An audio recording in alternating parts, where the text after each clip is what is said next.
Doing out there today? This is Stefan Jimenez from the RotoBeast team, and I'm here to present you our NFL Week 12 Thanksgiving Day picks. To watch all of our NBA and NFL videos, please make sure to subscribe to our YouTube channel here at RotoBeast, and we're sure that these videos are going to help you out, so please make sure and click that like button as well. We really appreciate it. If you want to play the actual lineups that we're playing, please visit our website at www.rotobeast.net. We'll jump into it real quick. We got 3 games on this Thanksgiving Day.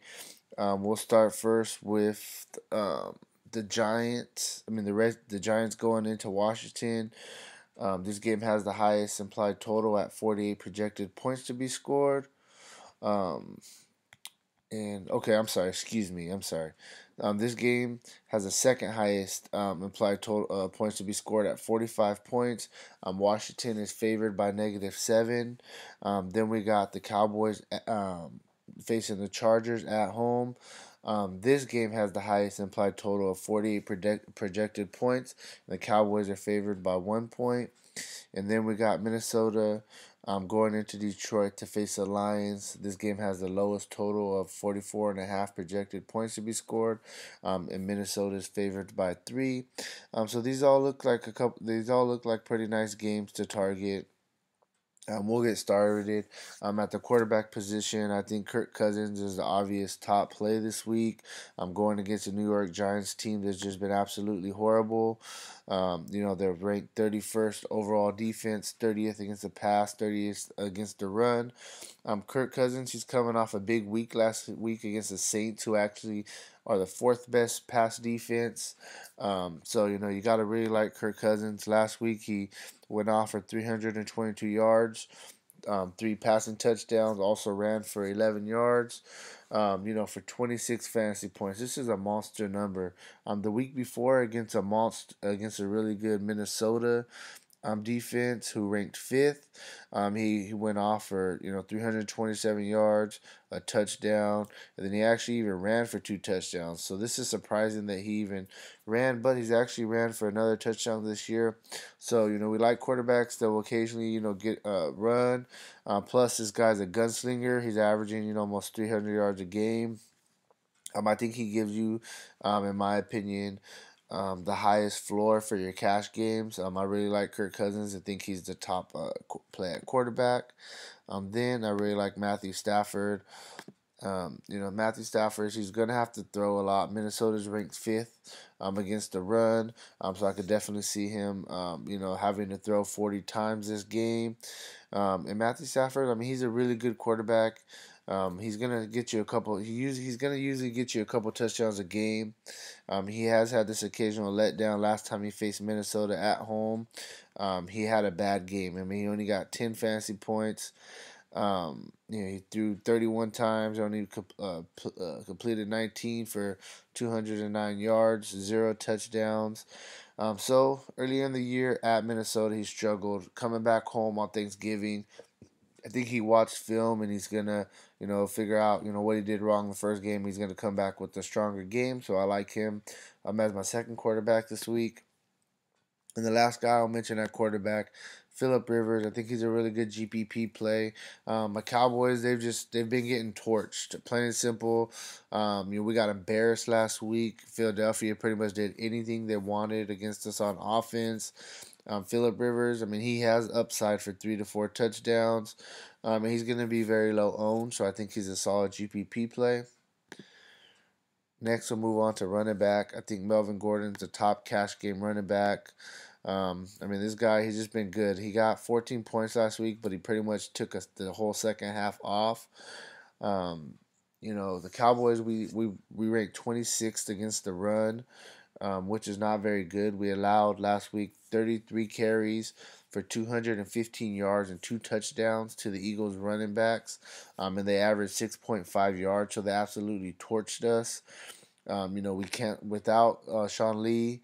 Hopefully he comes back this week, but without him in the middle of our offense, we really, really struggle against the run. Gordon also, he's 6th in the league in usage rate. He's getting almost 22 carries a game, plus he's getting 4 to 5 targets. So I really like Gordon as a top running back. Next, I like Perrine. I don't really like this guy's price, but the prices on this slate's kind of weird. This guy, now that Thompson's out, Kelly's on IR, this guy's the main guy. He's gonna get 20 carries. The Redskins are favored by 7.5. And another positive about it is the Giants break 27th versus the run.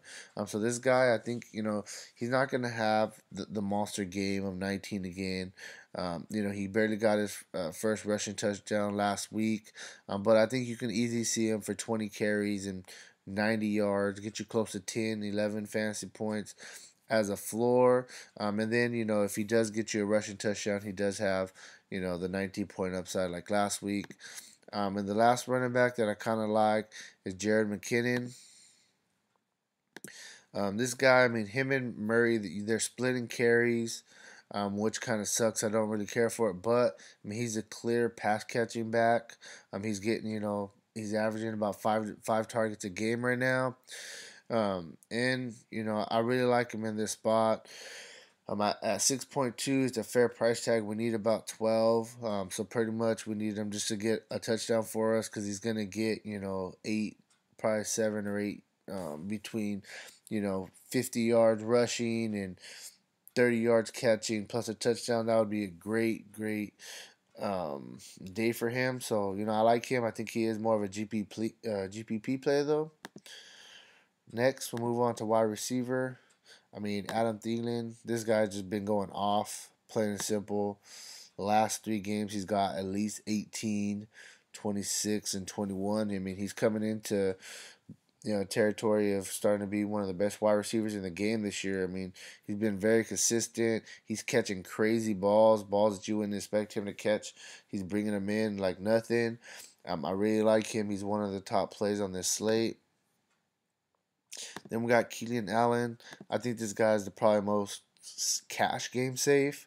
He's putting in work. He has double-digit targets in 4 of the past 5 games. And I mean, I just think he's the safest, when it comes to cash games overall. I like this guy a lot. The Cowboys, like I said, I mean, we've been giving up a lot of yards the past couple games. And you got Phillip Rivers looking for Keenan Allen a lot. He had a monster game last week. So yeah, Keenan Allen is a really good play at wide receiver. Then we got my boy Dez. This is a big game for the Cowboys. We gotta win this game. He's a fair price at 7.4. He's getting massive targets this year. I was looking at it earlier, and he's averaging between all the games total combined about 10 targets a game, 11 targets a game, which is a lot of targets. I mean, he's the clear number 1 wide receiver. Dak Prescott wants to get back on track. I mean, he's been struggling the past couple of games. He's going to look to his main target on the outside to kind of help that, be possible. So Dez is a great play this week. And the last guy I'm gonna talk about is gonna be Crowder, 6,300. He's a really good play on the cheaper end. He's averaging at least 8 targets the past 3 games, with 13 and 11 the 2 games before. He's got at least double-digit fantasy points in 3 straight. At 6,300 price tag, we need about 12. He had a bad game last week, and he still got us 11. I think this is a game that he can really go off against the Giants, whose defense has just been horrible. Then we got tight end. We'll start with Evan Ingram. This guy, I mean, he's a tight end, but he's getting pretty much wide receiver targets. Last week, he had a horrible game, but the whole team, as a whole, they did win. They got the stunning win, but the offense wasn't looking good, and he had 6 targets still. He just couldn't bring nothing in really. But before this game, I mean, he had 9, 10, 12. The targets are there, and he'd had 4 straight games having a touchdown before last week. I like him in this spot. Giants are going to score some points, and he's in a prime spot. He's pretty much wide receiver 1, playing tight end position. And we got Vernon Davis. This is all dependent on Jordan Reed. If Jordan Reed's out, you gotta like Davis. But if Reed is back, then Davis is completely off the table. But he's going against that Giants defense, like we were talking about earlier, ranked 31st in the league, 30th against pass, 30th against rush. So a lot of the Redskins are in play Vernon Davis, I mean, he's been pretty consistent for a tight end. In the past 4 games, he's got 8 at least, 4 of the past 5. The thing about it is, I don't like is he hasn't gotten the end zone. But I mean, if he gets in the end zone, I mean, that makes for a great day, and I think he's one of the definitely the top tight ends on the slate. This is only a 3 game slate, so the picking is very slim. The last tight end I'm gonna talk about is Kyle Rudolph. I mean, Rudolph, his targets are consistent 7, 7, 7, 7, 9, 9. I mean, they're there. It's just about what he's doing with them at 5,800. It's a pretty fair price tag. The floor is probably about 6, I would say, and the ceiling's probably about 15.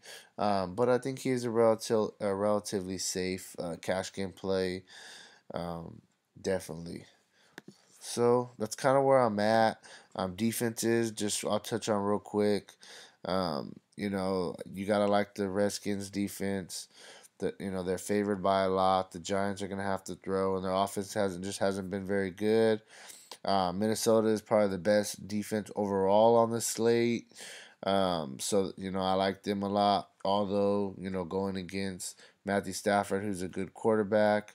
Honestly, defense on this slate's kind of just you know there's not really a standout. I think Redskins are probably the biggest standout going against the Giants. All the other teams on this slate, have a good chance to put up offensive points.